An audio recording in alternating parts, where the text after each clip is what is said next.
Hi everybody, my name is Hemant and I'm an alcoholic and I haven't had the first drink with the grace of God and the help I've received from Alcoholics Anonymous. So, welcome. I welcome you all to our big book, to our back to basics study, which Philip has consented to take, and he's done a fantastic job yesterday, and I'm sure he'll be as brilliant today. We're talking about the second step, yeah, and that talks about insanity. Insanity, as far as I can understand or understand, is doing the same thing again and again and expecting different results.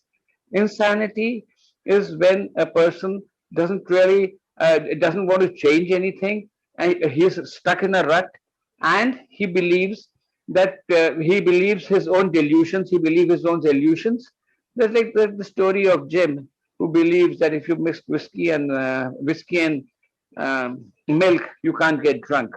And that is sheer insanity, because the spirit is going to act in its do exactly what it's supposed to do. It's alcohol. It's a mood altering substance. And it'll come through and it's going to affect you the way it has always affected you. The fact is that he deluded himself. He did know the program. He did know everything about it. Then we talk about Fred, and Fred says the same thing. So he is elated. He has had a successful trip to Washington, and he goes ahead and he thinks that he can handle it now, and he also highball. So this is what insanity basically is: understanding, knowing, and yet repeating the same mistake, same error again and again and again. You know, when I really look at it, and when I look at the 12 and 12, I see what they are talking about. They are talking about defiance here, and the book says that they're defiant children. The book says we are children of chaos. And what does Dr. Father Ed Dowling say? He says we have an unconquerable ego which rears its head up each time we try to say, no, I can do this on my own. The fact of the matter is that this insanity is so strong in me that the denial factor comes in. Will not agree to the fact that I need help. I have a problem. I underline the problem. I accept the problem. And then when it comes to working on the problem, asking for help, I said, oh no, I'm not doing this because I'm the bewildered one. I have lost faith.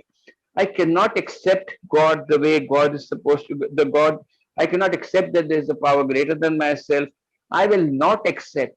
I can be an atheist, I can be agnostic, but the fact of the matter is that the God factor in my life is something which I cannot conceive of, for the very simple reason that now I think that God is a punishing God. And they talk about all the types of doubts a man has, an alcoholic has, before he comes to Alcoholics Anonymous, about God and the God factor and things like that.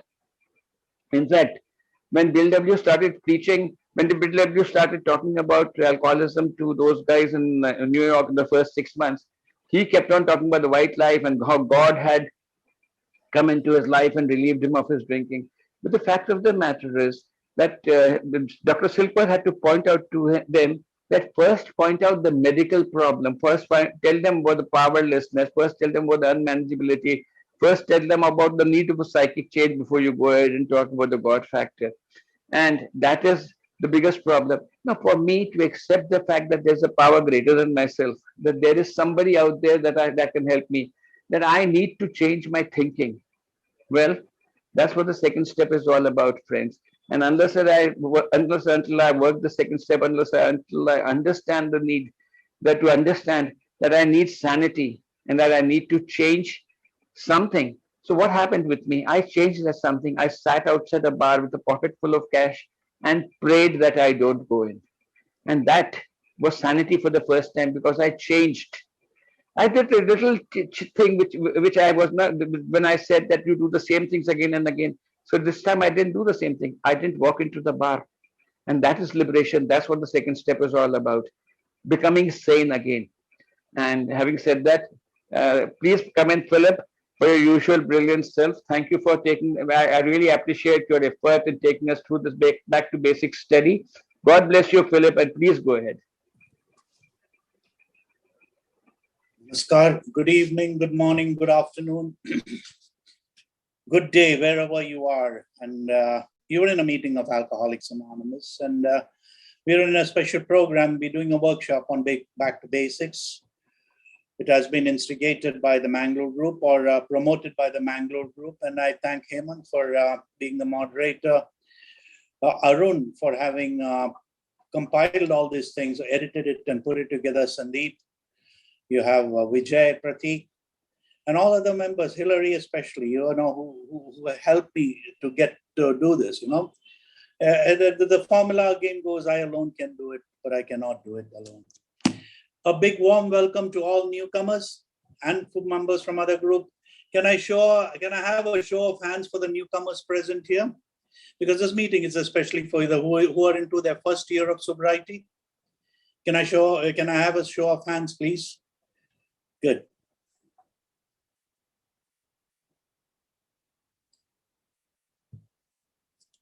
You don't have to feel shy about anything. You just, it's just to reinstate so that I can work on my program a little better. I need to know what I need to share. So I can see 8 hands. Any more in that? Well, that's good enough for a start. Thank you for acknowledging it. And this workshop is basically designed to rework the first 12 steps of Alcoholics Anonymous, the big book and the 12 and 12 way. The big book, as you know, is the Bible or whatever holy book you can put it on for an alcoholic. For an alcoholic who does not know how to live, it's a way of living. It's a way of life. AA is a way of life. And for those newcomers who are coming here for your benefit, I will go over step 1 again, and then we'll move on to step 2, the glossary part of it. I'll just say, why did I drink? I drank because I was an alcoholic. And what does being an alcoholic mean? Any individual who cannot guarantee his or her behavior after they picked up that first drink is essentially an alcoholic. So if I pick up a drink and I cannot guarantee my behavior after that, then, essentially I'm an alcoholic. Every time I drank, I didn't have problems, but every time there was a problem, there was a drink involved. So if I look at these sort of attributes to my life, I will know whether I had a drinking problem. So when in our book, there are the first 164 pages are devoted to just alcohol and alcohol. That is a text in which you have only one story, that's Bill's story, apart from the other model stories that are there on pages gone by. Now, in this, it is written, the action of alcohol on these chronic alcoholics is a manifestation of an allergy, that the phenomenon of craving is limited to this class and never occurs in the average temperate drinker. These allergic types can never safely use alcohol in any form at all. Now, this is from the Doctor's Opinion, page 28, Roman letters. It's written by Dr. Silkworth, one of our founder members, who was a big well-wisher of Alcoholics Anonymous, who worked for Towns Hospital. And our book was compiled in 1939. And so in those days, doctors were not given the right to write about any disease until it was approved by the, foundation. So, yeah, and it goes to say, for an alcoholic to sober up, frothy emotional appeal seldom appears. The message which can interest and hold these alcoholic people must have depth and weight. In nearly all cases, this must be grounded on a power greater than ourselves, if they are to recreate their lives. So, having gone to the depths of deep despair, into the depths of alcohol, most of us know, for me at least, a lot of people try to sober me up, and I wouldn't acknowledge it. I was taken to one of the best psychiatrists I remember in Bombay, and a very expensive psychiatrist. But I knew that the psychiatrist couldn't do anything to me. I don't know. So I had that pre-notion within me that nothing could be done. But I went along because my mother was my enabler, and she was trying to sort me out. And I sat down at the psychiatrist, and I was imagining in my head, the amount of bottles I could buy for the money my mother was going to pay this man. And he in the end said, I'll give you this tablet, and you got to take this every day. And if you take this every day, you won't drink. And I asked him just one question: what if I don't take it? He said, I don't have an answer for that. I can't help you. That is the first and the last with the psychiatrist. I was prayed over. where people thought there was Satan coming out of my legs because, I was shaking, What was I shaking from? I was shaking from withdrawals. And for a normal person, when he sees me on those terms and in the ambience that I was in, they would think, otherwise. So the perception of people, normal people on alcoholics is different from what reality is. That's what I said. An alcoholic, is, why does an alcoholic drink? An alcoholic drinks, men and women drink essentially because they like the effect produced by alcohol. The sensation is so elusive. While they admit it's injurious, they cannot after a time differentiate the true from the false. To them, their alcoholic life seems to be the only normal one. They are restless, irritable, discontented, and unless they can again experience the same sense and comfort that come at once by taking a few drinks, which they see others taking with impunity, they have succumbed to the desire again, as so many do, and the phenomenon of craving develops. They pass through these well-known stages of a spree, emerging remorseful with a firm resolution not to drink again. This is repeated over and over unless this person can experience an entire psychic change. There is very little hope of his recovery. So, when you're looking at an alcoholic, it talks about an alcoholic. It says, we who have suffered alcoholic torture must believe that the body of an alcoholic is quite as abnormal as his mind.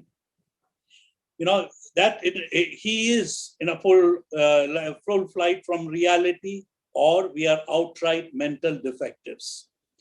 These are all harsh words, very hard words to digest. I'm a mental destitute, and I'm born, and I'm in a school for rehabilitation that's called Alcoholics Anonymous. I'm being rehabilitated into a new way of life, into a new way of thinking. My alcoholic life it's not that it was bad, but, after a point of time, alcohol started consuming me. So the first step says, I'm powerless over alcohol and my life is unmanageable. So stopping drinking again was never my problem. Staying stopped was my problem. Staying stopped was my problem because, every time I drank, like I shared earlier, and I didn't have issues, but when there was an issue, there was a drink involved. So I couldn't live long enough, without issues in my life. And I didn't know how to handle these issues, that we call it, in other words, coping skills. I didn't know. I had a maladjusted personality. I was maladjusted to life. I thought differently. I worked differently. My sense of perception was different. My sense of responsibility and other things were different from normal people. So, actually, I didn't really fit in. If I look back into my life long before I stopped drinking, I knew I had a drinking problem. I had a problem not drinking. So how do I handle these issues? I don't know. At a very young age, I was sexually abused. And I carried that, until I was about 52, 53 years old. 17 years. Okay, but in my late 40s, I carried that long before I could talk about it to somebody else. So I used to bottle up all these feelings. I didn't know where to let it out. I didn't know whom to talk to. I didn't trust anyone, including myself. Why I didn't trust myself? Why do I say that? I say that because I let myself down. I made promises I couldn't keep. I made commitments that I couldn't keep up to. I was a failure in my own eyes. The trust issue was there with me. So when I couldn't trust myself, I didn't believe anyone. And I thought anyone who approached me was going to use me. So the fear of being hurt, the fear of rejection, and the fear of failure kept me from approaching people. Now, most normal people are not born with these sorts of fears, These fears are compounded by the fact that I have to live life on a daily basis with normal people. At somewhere around the age of 13, I came into contact with alcohol, and from the very first drink, I fell in love with that chemical, And by 18, by the time I was 16, 17, I was gone. I was finished. I was one of those, who burned up very fast. And here I was, at 32, when I sobered up, I had about 20, 22 years of alcoholism behind me. And the ruins of my life, that when my mindset was so bad, I was drinking to die. That was the last cause, me. So why did I come this far? It's, what I explained. I lacked coping skills. I lacked understanding. I was a body full of fears, I was a neurotic. When you're fearful, the sum of my drinking was equal to the sum of my fears. how far could I go in life? The only thing is I wanted to kill myself, but I didn't have the guts for that. I wanted to die peacefully. Peaceful death never comes to an alcoholic. The worst place a person can live is in his own head. My head was a very toxic place to be in. It never had anything good for me. It always told me how bad I was, how screwed up my life was, and how I screwed up other people's life. It taught me what guilt, it played with the guilt, the shame, the remorse that I had. And every day I woke up to this, resentment. I woke up to irritability, restlessness, and discontentment. And I would curse myself waking up and saying, God, I have to pull through another day. It's when all my scorecards read 0 and I didn't have anywhere to go is when I came to Alcoholics Anonymous. That was in the year 1986. And I didn't have a choice where, I could make a choice and say, okay, I will drink half. And if you read through the book, and it is there in the books of alcoholics about the different people who tried different ways. There was a guy who thought, after abstinence for a period of time, he could drink normally. There was a guy who stayed sober for 25 years, and he thought after 25 years he qualified to drink. He retired at a very early age, and he picked up a drink, and in 5 years he was dead. There is the story of this salesman, Jim, who was out for a business deal. He goes to a restaurant, sits down there, and he not had a drink. And a stray thought crossed his mind. He was having breakfast with a glass of milk. And he said, if I put an ounce of whiskey into this milk, nothing will happen. So he put an ounce of whiskey into the milk, and he had it. It went well. And there he was again, in a matter of time, he was back again on a bender. So, once an alcoholic, always an alcoholic.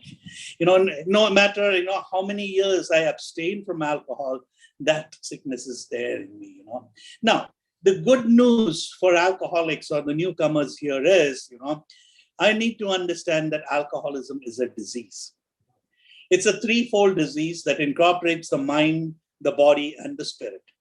A mind that obsesses, a body that once you put a drink into it cannot say no, it keeps drinking, and a soul sickness, a void in the soul, a gut feeling that the ritual, the spirit inside me was waning, it was dying because, it didn't get any spiritual food, all I did was, my character defects ruled my life, self-will was running right, like Hemant was sharing, then the insanity prevailed over my life. I thought I could handle. I could get on with life in some form or the other. Tomorrow, I'll click the formula. Today I didn't do the right thing. That's why this happened. I lost a lot of money. I did this. I would find so many reasons. And alcoholism is a sickness of denial. I was in full denial of everything, and I was on a full flight from reality. That's what the book says. I wanted to shut reality off. I didn't want to see the sunlight of the spirit, or I was not allowed to see the sunlight of the spirit. Let me say, my addiction didn't allow me to do it. No, not everyone becomes an addict, you see. Like not everyone becomes a diabetic. Not everyone goes through the sickness of cancer or, heart problems, So we are all victims of certain, body malfunctions in ourselves or inadequacies that we have been born with. So alcoholism is classified as a disease, a third threefold disease, and I have to take responsibility for myself. I'm not responsible for my sickness. I'm not responsible for my alcoholism, but I'm responsible for my recovery. So for the first time, I take responsibility for my recovery by saying I'm powerless over alcohol. My life is unmanageable. So I stopped drinking. And once I've stopped drinking and I've been away from alcohol for a period of time, say a week or 2 weeks, with the help of a fellowship of Alcoholics Anonymous, I realized that it was the unmanageability in my life that, made me drink. I couldn't handle life in any form. I couldn't strike a relationship or a partnership with anybody. I was running away from myself. I hated looking at myself. So you can see the state I was when I came to Alcoholics Anonymous. And here, I had to concede to my innermost self, that I was an alcoholic and I needed help. I had to concede to my innermost self. The core of my existence depended on whether I accepted the fact that I was an alcoholic. If I didn't accept that, nothing would work. Now, here it is surrendering to an alcoholic, for an alcoholic who did not know anything other than any other life than a life with alcohol. I couldn't comprehend any other life without alcohol. Alcohol was the thing that got me doing everything. And in the end, alcohol failed me, Like I said yesterday, alcohol gave me wings, but took the sky away from me. It promised me so much, but it didn't deliver. And I was crestfallen, I was broken. I was really scandalized. I didn't know how to live. I couldn't, like I said, I couldn't die because I was a coward. I didn't have the guts to die. I was chicken, Look at the state of an alcoholic, whatever dignity that God had bestowed in me was gone. My self-respect, self-esteem, it was as low as a snake's belly. That's the state I came to Alcoholics Anonymous. And in 2 weeks' time, I sobered up. And they said, there has been a profound personality change that's come about me. People started noticing me. And that's where I understood the moment I walked into Alcoholics Anonymous, it was not by mistake. It was a divine intervention. Something beyond me, for a person who had condemned himself to drink and die, for the world that had condemned him and said, this guy won't last another month or another year. The same person a year later walks through these people with their eyes turned and says, this person has changed. So this has happened, they told me, through a divine intervention. Something beyond me brought me into the classrooms of Alcoholics Anonymous. And there I sobered up. And there was a profound personality change that came about me. There's something different about me, from the way I perceived things to the way I looked at things now. So it had to be something greater than me that had brought me this transformation. And why did this happen? In the book, We Agnostic, it is written, to be doomed to an alcoholic death or to live on a spiritual basis are not always easy alternatives to face. The choice was there, to be doomed to an alcoholic death. That was what I was looking at. Or live on a spiritual basis, the exact opposite, a 180-degree turn, or to live on a spiritual basis are not always easy alternatives to face. But I had to make that choice. The reason being, the instinct of survival, that is the basic instinct in every human being, prevailed. I wanted to live. The just for living was there. So if I had to live, I had to choose a spiritual way of life, which was totally contrary to the life that I lived. So here, when I say I accept the reality that, I had to change, this life of mine had to be transformed, the book further says, lack of power was my dilemma. I drank because alcohol gave me power. We had to find a power by which we could live, and that power had to be greater than ourselves. I had to find that power. Where did that power come? Initially, that power came from alcohol, but alcohol now failed me. It made all those promises it couldn't keep up. I was let down. And now, I come to Alcoholics Anonymous and they say, the gift of desperation has brought you here, gift of desperation. I was desperate to find a solution to my drinking problem. And here I found a group of drunks who kept me sober. The group of drunks who said, you're not alone in this game. You can come out of it. There is salvation for you too. And they said, you have a daily reprieve contingent to your spiritual condition. So that was a gift offered daily. They said, if you are spiritually fortified, that power which has sustained you this far, and that power which has kept all of us sober, will sober you also up. So, I came to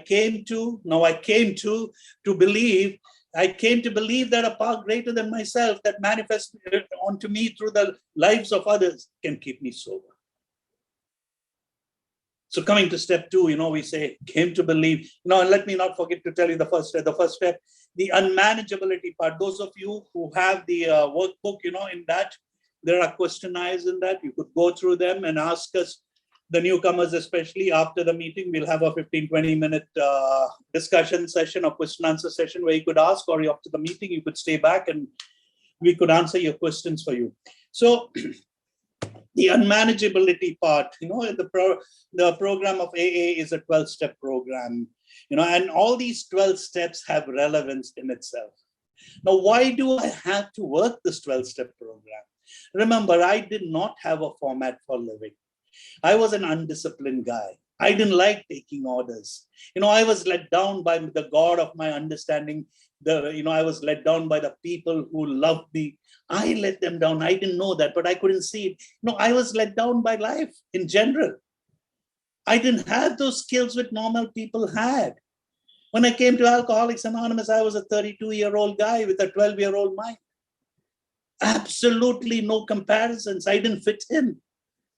But the people in Alcoholics Anonymous, they welcomed me with open arms and said, Philip, welcome to the land of the living. And we will love you till you learn to love yourself again. Wow. What a statement that was. We will love you till you learn to love yourself again. I was unloved. I didn't love myself. I didn't have any opinion about myself. Remember the state I'm walking in from a state of total desperation, desolation, and isolation. I was the loneliest creature on this planet. You could put me in the midst of the best rock concert of my best rock group, and I could be the loneliest people there. That's the loneliness that plagues an alcoholic, It's so terrible to be there. So here I am. God has opened up the gates of hell and let this alcoholic Philip out. He says, Philip, go, live your life. Came to believe that a power greater than myself could restore me to sanity. This is the power that has released me from the obsession of drinking. For the first time in my life, that compulsion, the thought of an alcohol, which occupied my mind 24/7, at least 20 hours of my wake hours, I was given a relief from that. I didn't think of a drink. There was an expulsion to this compulsion. This again was a profound spiritual experience. For a person who thought there was no life without alcohol, could stay sober for a period of time, and then came a day when I didn't think about it, and that was, I couldn't believe it myself. But my sponsors told me that it's a spiritual experience. So that my spiritual experiences are of the educational variety. I have to learn what a spiritual is. Those of you who are interested, there is an appendix in the back of the big book, the 4th edition, when you could go there and, you could see what the spiritual experiences are. So here I was restored to sanity over a drink, about my drinking. My life was unmanageable before I started drinking. If I look back, when you come back when you go forward, fast forward and go to step 4, that's the next. You will learn where you come from and what happened to you and why you are in the fellowship of Alcoholics Anonymous. But here I'm given to understand about myself. Stopping drinking was never my problem. Staying stopped was my problem. So alcohol was not my issue here. My unmanageability was my issue. So you see, how do I address this unmanageability are the rest of the 11 steps in Alcoholics Anonymous, starting from step 2, which says, I came to believe that so in coming to believe that a power greater than myself could restore me to sanity, it came to that, point where we had to talk about this power called God. Now, a lot of us, including me in my early stages in Alcoholics Anonymous, I didn't like that. Because the God I knew of was a punishing God. If this God had anything to do with me, I wouldn't go through the ringer the way I went through in life. I didn't deserve it. No human, being deserves to be stripped of their dignity and bared in front of the world, as an object of ridicule. I went through that, and it's the same God you're telling me, I need to believe in. Then it made me understand your God is a loving God. Everyone goes through a bout of sickness. Everyone becomes sick. They don't complain the way you do. You had a sickness of alcoholism. Yes, you went through that. Now, if God didn't love you, he wouldn't have salvaged you. God loves you, and that is why you're saved. That is why you're alive. Look at the world outside. There are millions. There are 7.5 billion people on this planet, of which, let's say, 4 billion drink. Now, what are the odds, of alcoholics? So 1/10. So let us say about 4 million people or 40 million people are alcoholics, or tend to be alcoholics. How many are there in Alcoholics Anonymous? We've just crossed about 1 million and over, So if God loved everyone or wanted to help everyone, he would have sobered everyone up. But why did God choose you so that he sobers you up? He sees potential in you. He wants you to pass on this message of hope to others so that they could sober up.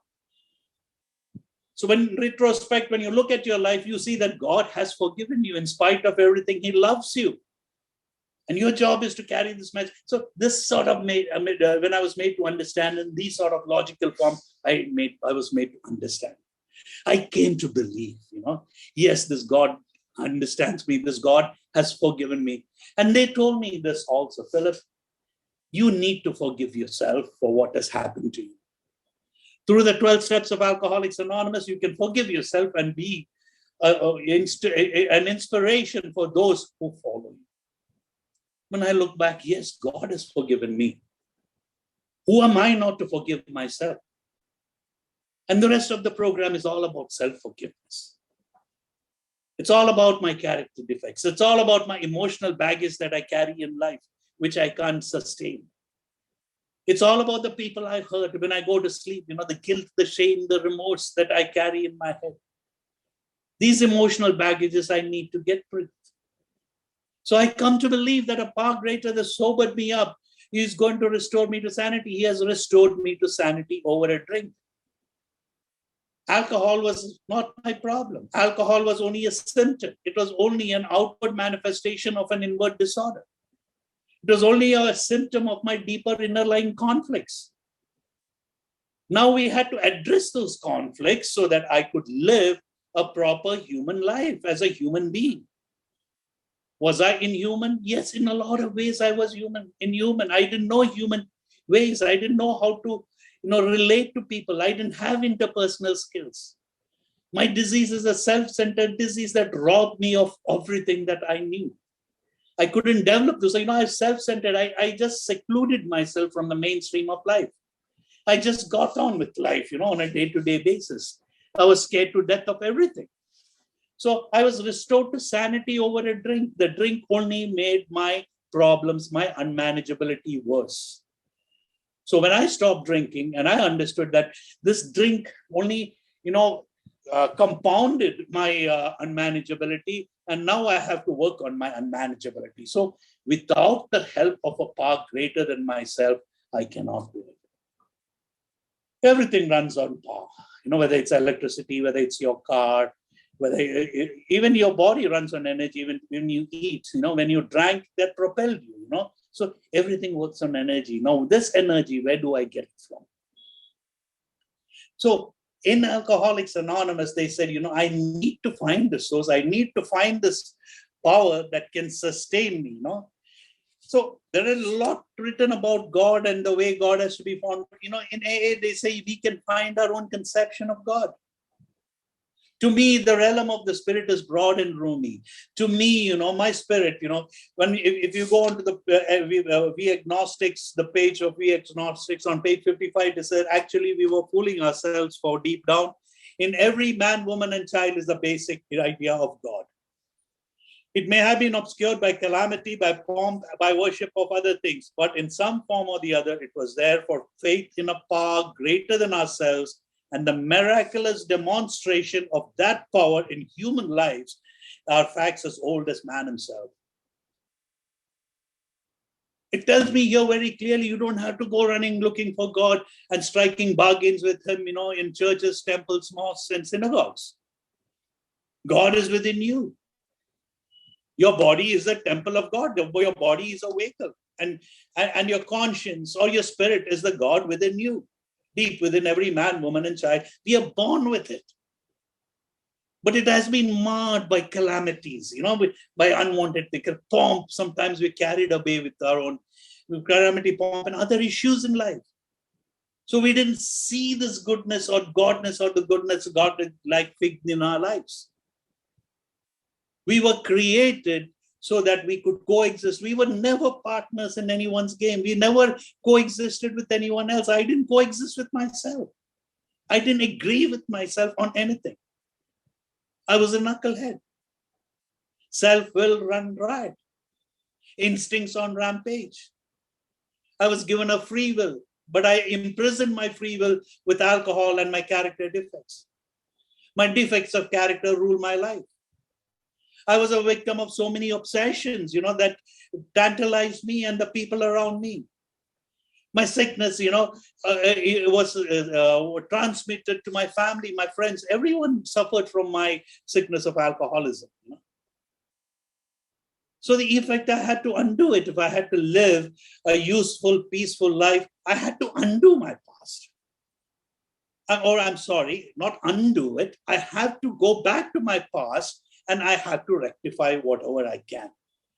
In the sense, if I have to make amends to someone, I got to make it. If there's a new way I can do things, I got to do that. If there's a new understanding that has to come into my life, I take that. So I had to be willing to accept. So first I accepted to my innermost self that I am an alcoholic and I need help. Then I come to believe that a power greater than myself could restore me to sanity. And how did I do it? The word God didn't appeal to me. So, when they said gift of desperation also reads God, gift offered daily also reads God, so I could understand that, my mind is a very manipulative mind. It knows that my existence depends on a power greater than me. But to accept reality was the hard part, So for a lot of denial had to fall off before I could accept reality for what it is. And that is why some of our friends or brothers in AA or sisters in AA go back to drinking, because that reality does not manifest itself when it has to, because a lot of acceptance has to be there for that. Like I said, like I was reading, frothy emotional appeals don't really work for alcoholics. It has to be based on facts and truths. And sometimes I have to go through the ringer to accept that. So, I didn't come to Alcoholics Anonymous to find God. I came to Alcoholics Anonymous to stop drinking. But the God of Alcoholics Anonymous, or the God of alcoholics, as I call it, found me in the classrooms of AA. And I understood that this God manifests itself through those people in the fellowship of Alcoholics Anonymous. And they told me, Philip, the moment you walked into Alcoholics Anonymous and you stayed sober, you were already crowned a victor by God. This power greater than yourself, or the God of your understanding, had already got you. Have done step one by accepting the fact that you're an alcoholic and you need help. You may have or may not have stopped drinking, but you accept the fact that you're an alcoholic. And step two is I come to believe that a power greater than myself, and it's something beyond you that kept you sober. So if it is something beyond me that kept me sober, how do, I would argue on it and says, why couldn't you do it on your own? Why did it have to be in Alcoholics Anonymous that you had to stay sober? See, there again, logic of reasoning prevailed, and I couldn't argue on that. And I had to accept the fact that it was beyond me. It was that divine intervention that brought about this profound personality change in me. And that is through the acceptance of a reality that, even though I don't see God in person, I see through each one of you that you have manifested, you too can stay sober. You too can live a fruitful, happy, joyous, and free life. When I saw people laughing in the classrooms of alcoholics, I thought they were mad. Today, probably after the meeting, we sit down and fellowship and people look at us, laugh, we pull each other like they must be thinking the same thing. These guys are mad. How could they laugh? I was cursed.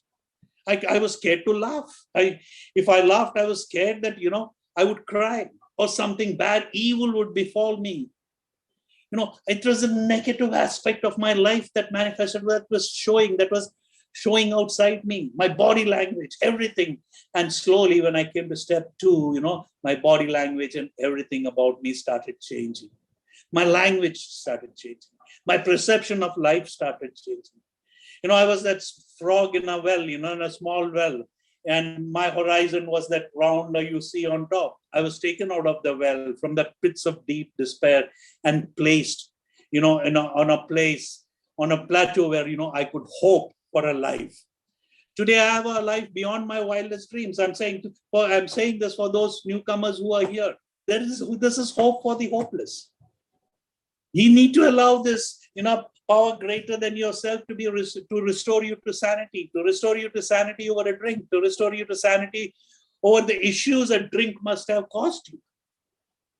Without this power manifesting in you, nothing can be done. The medium, religion and spirituality are two different branches. one complements the other. But we, alcoholics like me, you know, I've got no say for organized religion. To me, my religion is sobriety and in the classrooms of Alcoholics Anonymous, because here is where you taught me my coping skill. Here you didn't point a finger at me. Here you didn't condemn me. I got drunk and I came to a meeting and you just said, you keep quiet and sit down there and listen. You didn't throw me out. After the meeting, you asked me, can I buy you a meal? Can I get you a cup of coffee? Can I call you tomorrow? You know, you extended your courtesy to me, which no one did. So it was an act of God, you know, a power greater than myself that had redeemed me from a helpless, hopeless, useless situation and put me on a platform where I could, you know, look into myself and help myself to be the person this Creator created me to be. So I had to start to believe. Belief system, my belief system had to be renewed. See, when you fly an aircraft, do you check the pilot's biodata? Do you check how many hours he's flying, whether he's flown that particular aircraft, which flying school he passed out from?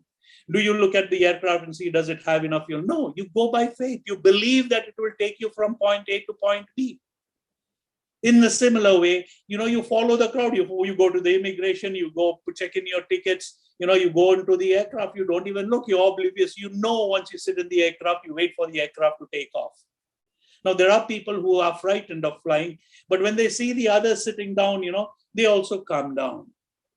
So there is no panic. But in an alcoholic's life, everything was panic. And for the first time, that panic had subsided to something soothing, and people could relate, and I could relate to people. So, you know, I flew that aircraft and I believed. And when people told me, you walk into a room, you turn the switch on and light comes. You believe that, you know, that electricity is there and it will come. You don't see electricity. Like you don't see the pilot who's flying you. Maybe you see him, but you don't know. So coming to believe that a power greater than myself, there is something beyond me. I'm no more God. I play God in the life of others. You know, I manipulated people. You know, I was a power driver. I tried to control everything around me. I didn't want to lose control, and alcohol helped me with all. But as alcoholism got onto me, I started losing all this, you know. And that is where the gift of desperation came to me. And I came to believe that, you know, only a power greater than myself can restore me to sanity. So today I'm restored to sanity over a drink, and the issues that were compounded by me drinking. You know, my life was unmanageable before I started drinking. But when I started drinking and alcohol got a hold on me, it brought in with it its own misuses and abuses, like all my character defects of lying, cheating, sex, money, power, property, all those things. Now, these could be the root cause of my going back to a relapse. So to avoid a relapse, what do I have to do? I have to learn new skills. I have to learn how to live. So here I am relearning how to live. So for those newcomers who are here, you know, those who are struggling, please, if you can find yourself a sponsor, please do that for those who do not have it. Because a sponsor is no one but a guide or someone who's walked before you and done this program, you know. And if there are any doubts or any questions, you know, I'm not complete. I'm just giving you an interpretation of what I did. I will be going over this again, and every time you'll hear a newer version of, you know, how I feel about it. So next time when we come to do the next chapter, the third step, you know, made a decision, which is the biggest issue for all of us, decision making, made a decision to turn our will and our lives over to the care of God as we understand Him. Now we'll be talking about what will is, be talking about what life is, how we understand it, and how we could turn this over to someone, something, or some place, you know, I've not seen, turning over my will. And what is this turning over my will is what we would be discussing in our next meeting. That would be next Saturday, I suppose. So I thank you all for giving me a patient listening, and I hope, you know, I was able to clarify a few of your doubts, if not all. But we are open to questions, and after the meeting, those of you who would want to discuss it, please stay back. Thank you very much. Good luck. God bless. Over to you, Hemant. Thank you, Philip. Thank you, Philip. Brilliant as usual. Thank you so much for your discourse. And guys, what Philip was saying is acceptance is the key. Once you have become honest and had a good look at yourself, that's really what your life is about, your unmanageability and powerlessness. And once you have made a decision to turn yourself over to a new leaf, to understand that you need to turn your, here it is just talking about understanding. Yeah, came to believe that I needed to turn my life over to a new leaf, a new way of looking. And the three pertinent ideas. The first one is so clear that I'm an alcoholic and my life is unmanageable. The second one too is what we're talking about right now, that no human power could have relieved me of my alcoholism. I knew so much about this. I knew that I couldn't, he could. And who is that he? He is the God of my understanding. He is the higher power. He is the group of alcoholics I am in. We're open for questions, guys. Please come ahead, and no question is too stupid to be asked. Just ask, and but the only question which is stupid is the one you don't ask. So please go ahead. Yes, Arun.